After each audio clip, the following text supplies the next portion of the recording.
Oi, gente, aqui é a professora Luciana Oliveira e hoje nós vamos falar de sentidos químicos. Bom, nós dividimos essa aula em duas partes, a gustação e a olfação, que são os dois sentidos químicos que nós temos. Quando vocês ouvirem falar de paladar, é como as pessoas acharem que o paladar está simplesmente relacionado a botões gustatórios, mas na verdade o paladar ele é uma soma das funções gustatórias com as funções olfatórias. Em relação à gustação mesmo, né, as funções gustatórias, dos botões gustatórios, as sensações primárias vão se resumir em azedo, salgado, doce, amargo e umami. Mas isso depende de que receptores químicos são ativados pela composição daquele alimento, daquela substância. Então, nós hoje já sabemos que existem receptores para os íons sódio, potássio e cloreto, receptores para o H+, que inclusive vai ser importante para o gosto mais azedo. Temos receptores para amargo, receptores para doce, receptor para glutamato, que é o receptor umami, e a adenosina e inosina, né? E a soma, a combinação de quais receptores estão sendo ativados num determinado momento por um alimento é que vai permitir a diferenciação dos paladares, inclusive a ponto de não simplesmente você reconhecer isso aqui é um bolo de chocolate, mas você consegue reconhecer o tipo de receita. Você diz, não, isso aqui é o bolo de chocolate com a receita de minha avó, ou isso aqui é uma moqueca de camarão feita no estilo de tal pessoa ou de tal restaurante, certo? Só que na gustação, nós também temos participação de outros receptores, além dos receptores químicos, tipo receptores táteis, porque eles vão ser importantes para a percepção de textura, e a percepção da pimenta depende de ativação de nosso receptor. Realmente é nosso receptor disparando que dá aquela sensação do ardor da queimação.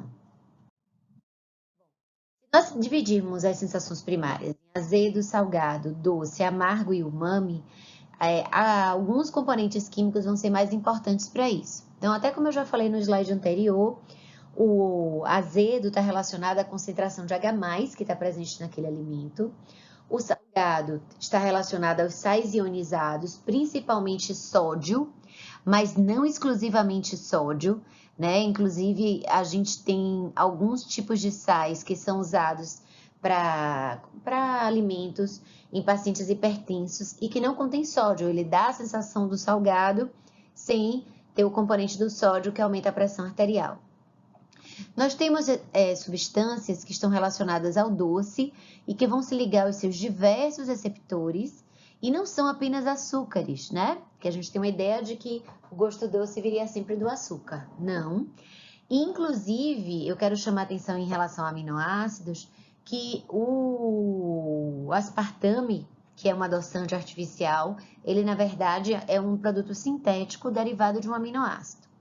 Em relação ao gosto amargo, são as substâncias alcaloides ou orgânicas de cadeia longa, tipo quinina, cafeína e nicotina.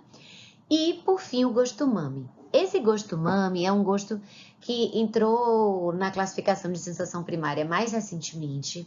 É muito difícil de precisar, né? Ele é aquele gosto que não está relacionado a nenhum dos outros quatro que a gente aprende a nominar mais precocemente na vida, né? Quando é criança.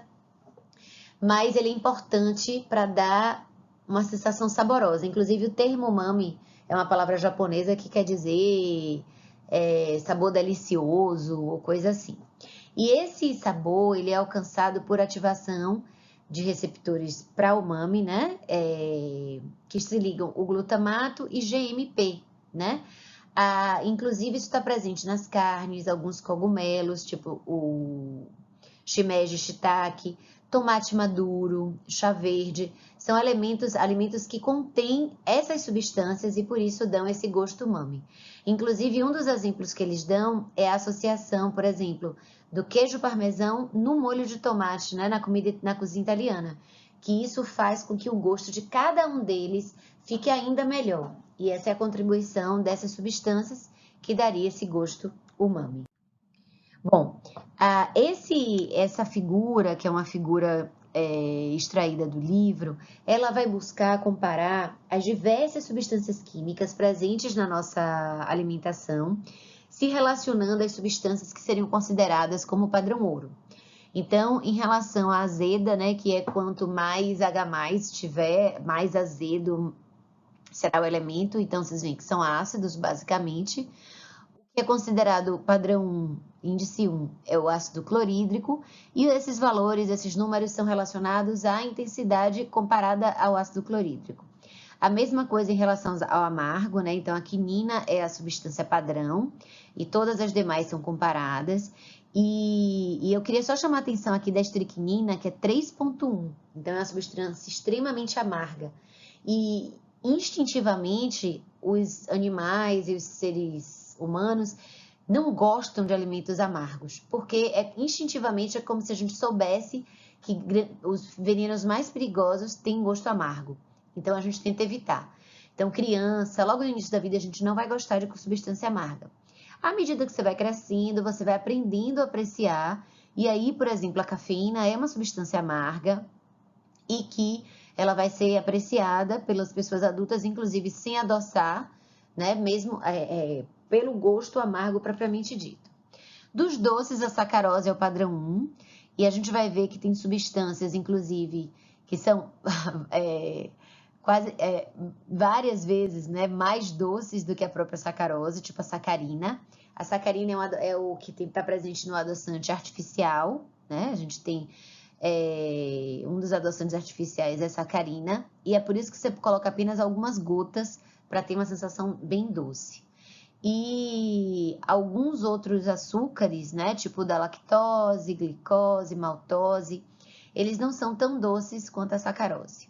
E em relação às salgadas, o cloreto de sódio, que é o nosso sal de cozinha, é o índice 1.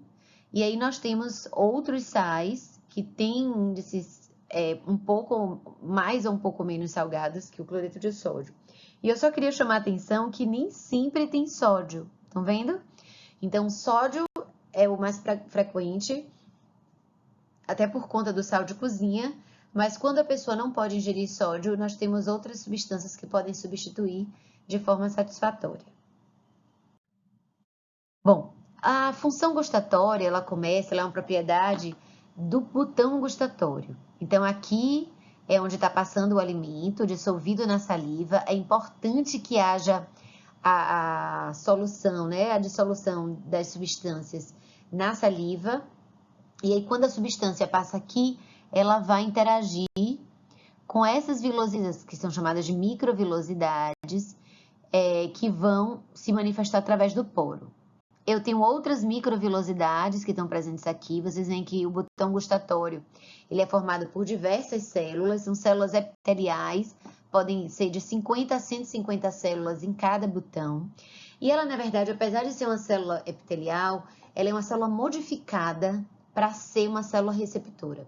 Ou seja, ela expressa receptores químicos que vão gerar uma resposta intracelular e isso vai permitir a comunicação com as fibras nervosas e a despolarização, levando essa informação até o sistema nervoso central. E, além das células responsáveis pela recepção da informação, nós também temos células de sustentação que dão essa estrutura ao botão gustatório. Agora, o poro gustatório, pelo poro gustatório, passam apenas as microvilosidades, certo? Não passa as outras estruturas do botão gustatório.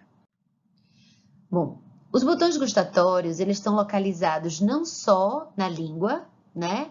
E aí a gente vai ter tipos diferentes de papilas para onde estão presentes esses botões gustatórios. Isso vocês vão estudar com mais detalhe em histologia, mas nós temos papilas circunvaladas, fungiformes e foliáceas, e elas estão em áreas diferentes da língua.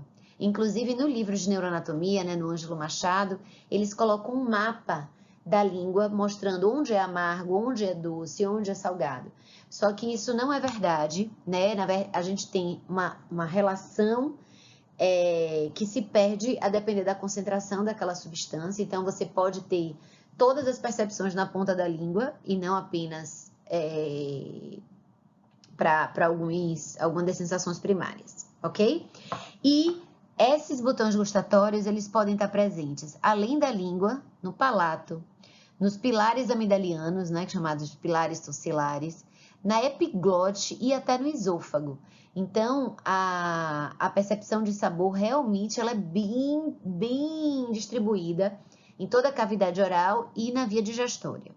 E é importante chamar a atenção que a gente tem uma quantidade diferente de botões gustatórios em fases diferentes da vida. Então, as crianças têm muito mais botões gustatórios do que o adulto e os adultos em relação aos idosos. E isso é importante chamar atenção, por quê? Porque quando o adulto cozinha, que ele faz uma comida gostosa, que está bem temperadinha para ele, para a criança ela pode estar absurdamente salgada ou absurdamente azeda e é muito desconfortável. E para o idoso, ela pode estar muito pouco salgada ou muito pouco doce, certo? Porque realmente vai tendendo a ter uma redução do número de botões gustatórios. E, inclusive, as próprias papilas, elas vão sendo destruídas ao longo da vida. E a língua da pessoa idosa, ela é bem mais lisa do que da pessoa mais jovem. Bom, habitualmente se diz que na ponta da língua seria o doce o salgado, nas laterais o azedo e na parte posterior o amargo. Mas como eu já falei, isso se perde se você aumentar a concentração da substância. Então, o botão gustatório ele tem uma certa especificidade quando a substância está em pequena concentração, em baixa concentração. Se aumentar demais, daí ele pode sim responder a um estímulo gustatório diferente.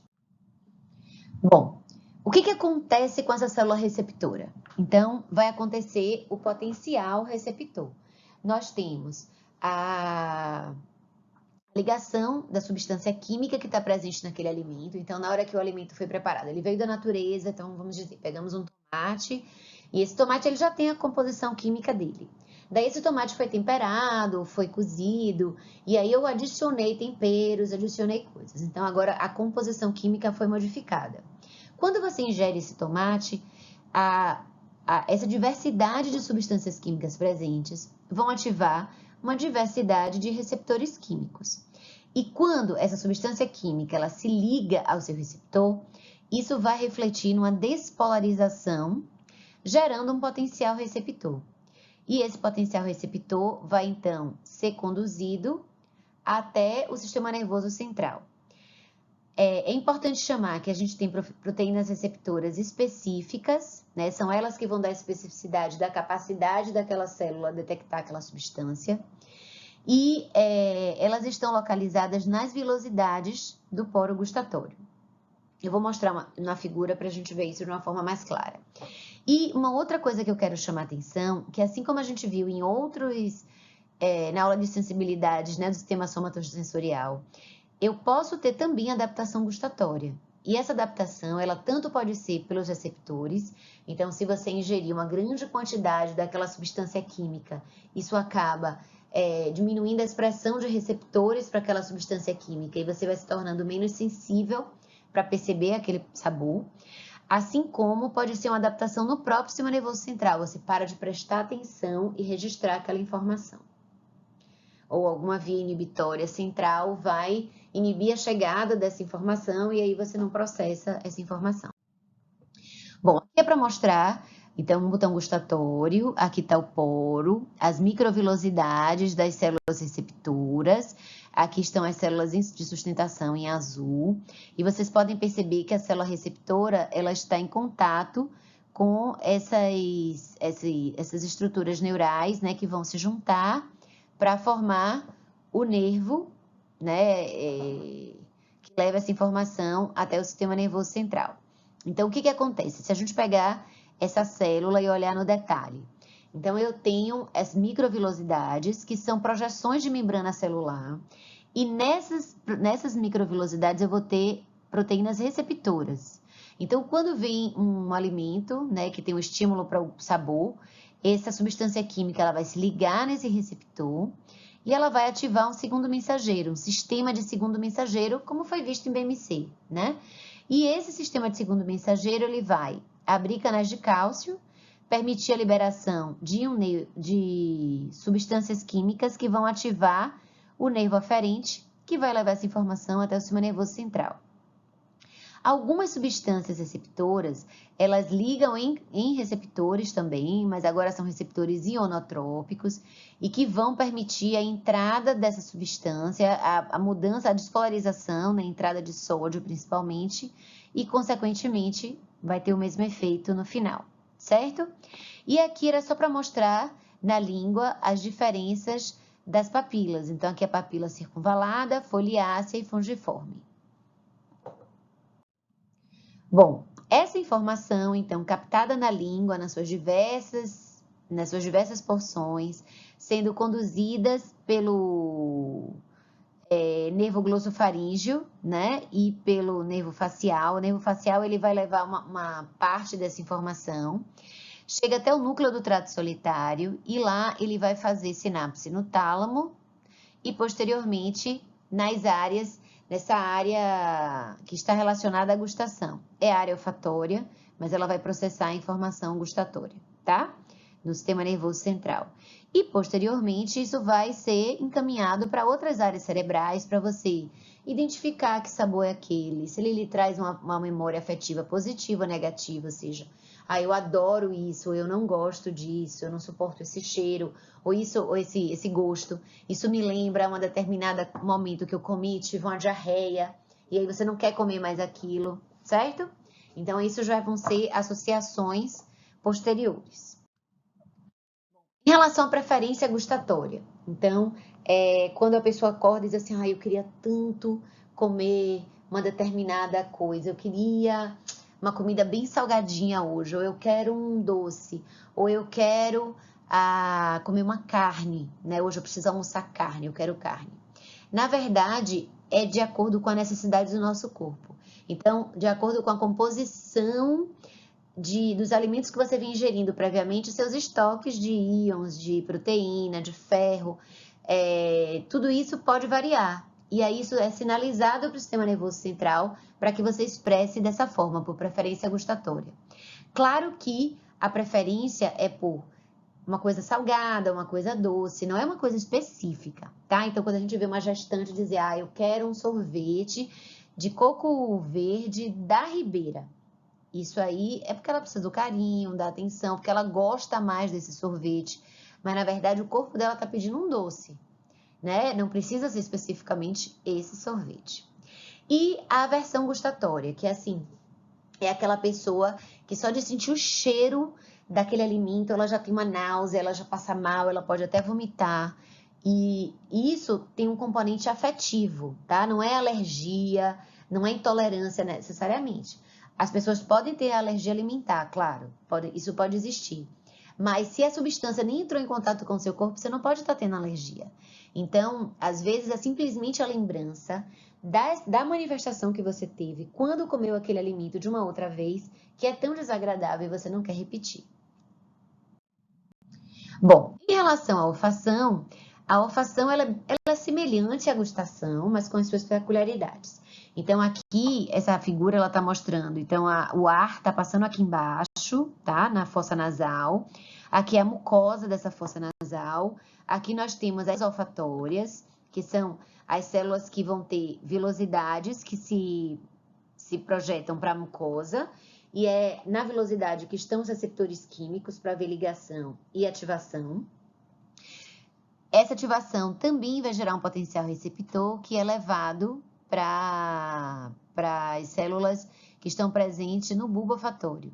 E aqui nessa região, que é a região do bulbo olfatório, ela vai fazer sinapse com células mitrais, que formam o nervo olfatório e levam essa informação até o sistema nervoso central. Então, aqui é mostrando a fossa nasal, por onde o ar está passando, né? Que é o palato duro, aqui palato mole, onde está a úvula, né? Aquela campanhazinha da garganta. E aqui, nesse detalhe, é onde estão as células olfatórias. Então, a gente vai ter a célula olfatória propriamente dita, com suas velocidades, né? Suas projeções. E aqui ela passa por essa plaquinha, que é a placa cribiforme, para fazer sinapse aqui no bulbo olfatório, de onde parte o nervo olfatório que vai levar essa informação até as áreas do sistema nervoso central. Né? Aqui é só para mostrar com mais detalhe essa sinapse E é importante mostrar que realmente tem outras células além da célula mitral, e isso acaba interferindo com essas sinapses. Isso pode facilitar ou dificultar um pouco dessa transmissão. Bom, em termos de estimulação, a substância odorante, ou seja, essa substância que vai ativar a célula receptora olfatória, ela precisa difundir no muco, né? Na lubrificação da nossa fossa nasal.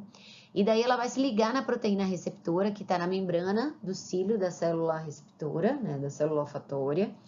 E vai ativar um sistema de segundo mensageiro, levando à despolarização celular e, dessa forma, levando a um potencial receptor, né?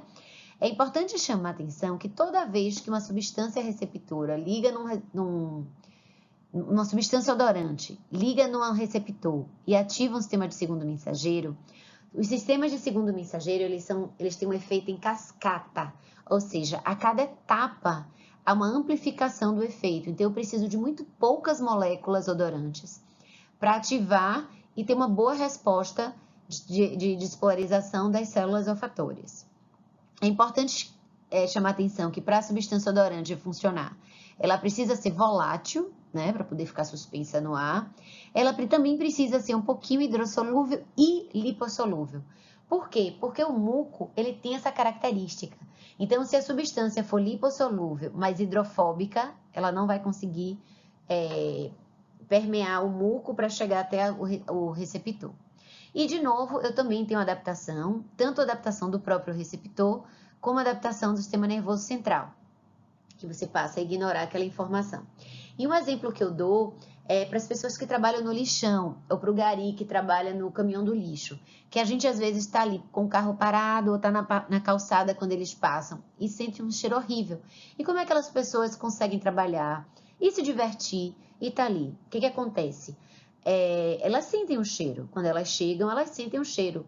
Só que quando um cheiro permanece, o nosso receptor ele sofre uma adaptação. Então você para de perceber esse cheiro.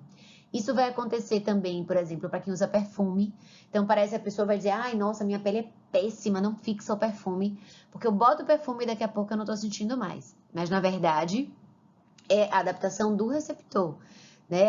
É o nariz daquela pessoa que não está percebendo mais. Está todo mundo em volta até incomodado com o cheiro do perfume tão forte. Mas a pessoa não percebe. Pessoas que têm mau hálito, que a gente pensa: meu Deus, mas como que a pessoa não percebe? Ela não percebe porque ela já teve adaptação àquela sensação. Então, é preciso mudar a sensação para ela voltar a perceber. Um outro exemplo, loja de perfume. Então, você vai numa loja de perfume, tá ali cheirando vários... Daqui a pouco você não sabe qual perfume foi o que você cheirou, e aí elas trazem um café para você cheirar grãos de café. Por que grãos de café? Porque o café não está presente em nenhum perfume, não existe perfume com café. Então, ela vai tirar, é como se ela lavasse a sua mucosa. Ela apaga o que você estava percebendo de cheiro, reseta isso tudo, sente o cheiro do café. Quando você volta a sentir o cheiro do perfume, daí é um cheiro, você volta a perceber as diferenças entre um perfume e outro. Bom, de novo, as células receptoras, também ligadas a axônios que vão formar o nervo olfatório. Aqui estão as projeções da membrana, né, que são as velocidades que estão na mucosa e que vão entrar em contato com a substância química. E essa substância química, né, odorífera ou odorante, ela vai ligar no receptor, ativar um sistema de segundo mensageiro, abrir canais iônicos, levar a despolarização, gerando o potencial receptor, e, consequentemente, essa informação vai ser levada adiante. Existem 7 sensações olfatórias primárias, né, que é a canforada, almiscarada, floral, mentolada, etérea, pungente e pútrida. Já se conhece mais de 1000 genes relacionados para proteínas receptoras para substâncias odorantes presentes na natureza, que o ser humano é capaz de perceber, mas aparentemente apenas 350 desses genes são funcionais e realmente codificam proteínas que nós expressamos. E essas sensações, elas são, na verdade, combinação de alguns desses receptores químicos, tá? Da mesma forma que a gente viu em gustação. Só que em gustação a gente vai ver diferentes paladares, né? Diferentes e e sensações primárias muito mais definidas. Bom, então essa informação, ela vai chegar na célula mitral, vai formar o trato olfatório, né, que começa aqui no bulbo olfatório. É importante chamar a atenção que a informação olfatória é a única que não passa pelo tálamo e ela vai ser processada em áreas cerebrais.